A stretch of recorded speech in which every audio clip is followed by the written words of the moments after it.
El siguiente tutorial lo que vamos a aprender es a crear bases de datos y vamos a explicar un poco algunos de los pasos y cuestiones que tenemos que tener en cuenta a la hora de crear la base. Primero ingresaremos a Winisys, voy a hacer los programas, si lo encuentro, y podemos acceder a través de el menú base de datos eligiendo el comando nueva, ¿sí? O a través de la barra de herramientas con el icono este de la ventana. Presionamos allí y acá Winisys nos está abriendo una caja de diálogo en la que nos está solicitando el nombre de la nueva base de datos. En este caso le vamos a poner un nombre step 1, ¿sí? Y a partir de que le demos el OK nos va a empezar a guiar en los 4 pasos para generar su definición. El primero es este, es la tabla de definición de campos, ¿sí? O FDT, ¿sí? Es aquí donde se define la estructura de la base de datos por medio de campos, los cuales describen las características del documento que uno va a ingresar. En este archivo se van a definir todos los campos que tendrá la base de datos y sus atributos o parámetros para cada campo. Y por cuestiones de normalización, en la definición de la base de datos conviene emplear estructuras normalizadas. En este caso vamos a utilizar MARC. Entonces cada línea de la FDT va a definir un campo y va a contener los siguientes parámetros. Este que vemos acá de etiqueta, ¿sí? Etiqueta o tag, es un número único que va a identificar a cada campo. En este caso, por ejemplo, ponemos el 41, que es idioma, ¿no? Aquí en el nombre justamente lo que vamos a hacer es asignarle un nombre o un título a este campo que sea, o sea, se recomienda siempre que sea descriptivo del campo. En este caso es idioma, ¿sí? Tipo, bueno, aquí seleccionamos si es alfanumérico, alfabético o numérico, vamos a dejarle alfanumérico. Y en este caso, en rep, lo que se hace en esta casilla es señalar si el campo va a ser repetible y se activa cliqueando con el botón izquierdo del mouse, ¿sí? Hay casos donde un elemento de dato puede ocurrir más de una vez en un registro dado. Y este tipo de campo se va a denominar repetible. Un ejemplo típico de este campo es el campo de autor, ¿sí? Porque un documento puede tener más de un autor, obviamente, ¿no? Así que en este caso de idioma también puede tener varios idiomas, ponemos repetible, ¿sí? Y en patrón subcampos es que si el campo fue definido con subcampos, se tienen que digitar las letras que correspondan a esos subcampos, ¿sí? También aquí puedo definir un patrón, ¿sí? Que es una descripción carácter por carácter del contenido de un campo. En este caso el subcampo será A, ¿sí? Y le damos añadir. Vamos también poner el 100, que es autor principal.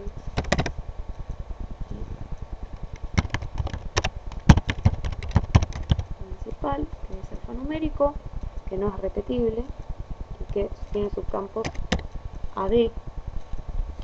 También vamos a añadir, vamos a poner 100, 245, que es el título y mención de responsabilidad.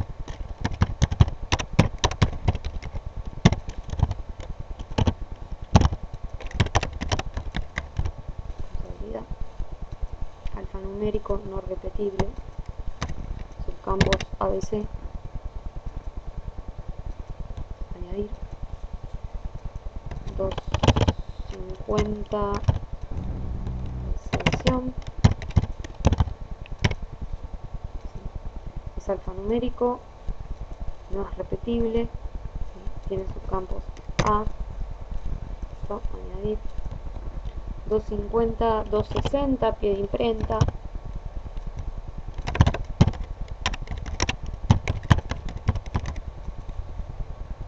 es alfanumérico, en este caso repetible, y subcampos A, B, C, ¿sí? Y finalmente 300, que es descripción física,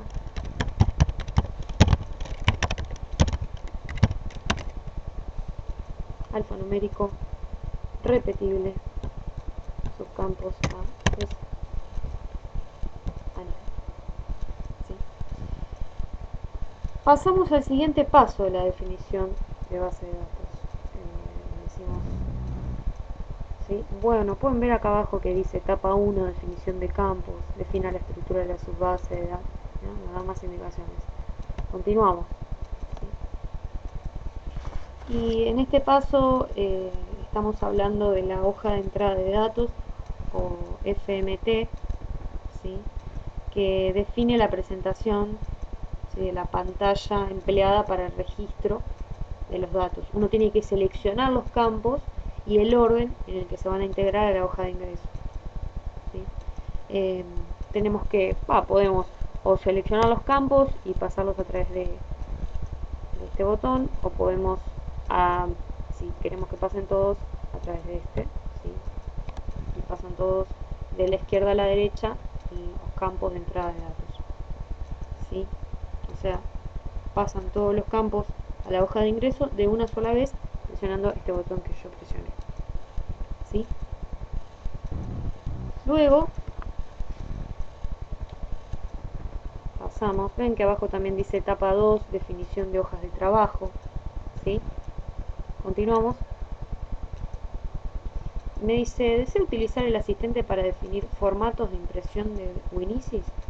Acá estamos entrando al tercer paso, que es el formato de impresión o PFT. ¿Sí? Los formatos lo que van a definir son las especificaciones para la presentación o la visualización de los datos ingresados en la base de datos.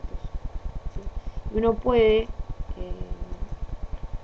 aceptar a través de este botón, ¿sí?, utilizando el asistente de formato de impresión. Le digo que sí.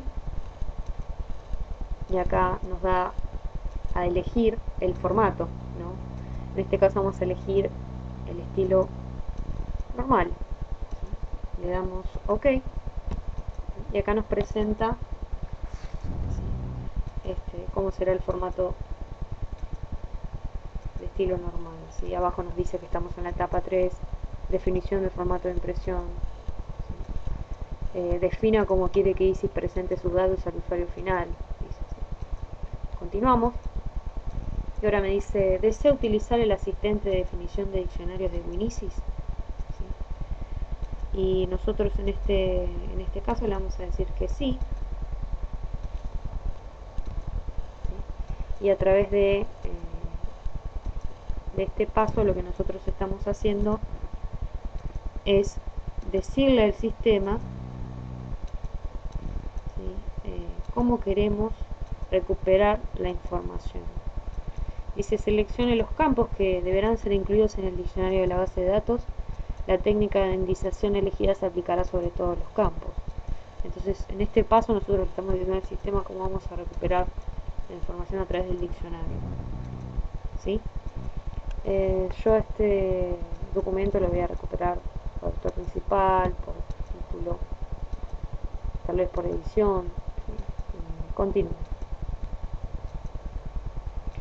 Aquí nos muestra la etapa 4 que dice definición de la tabla de selección de campos o FST. ¿Sí? Este sería el cuarto paso y tenemos que entender que este paso define la forma en que se van a construir los índices para efectos de las búsquedas de información. ¿Sí? Y aquí se van a indicar los campos que van a formar parte del archivo invertido o el diccionario, ¿no?, de datos. Y también para el formateo de campos en procesos de intercambio de datos.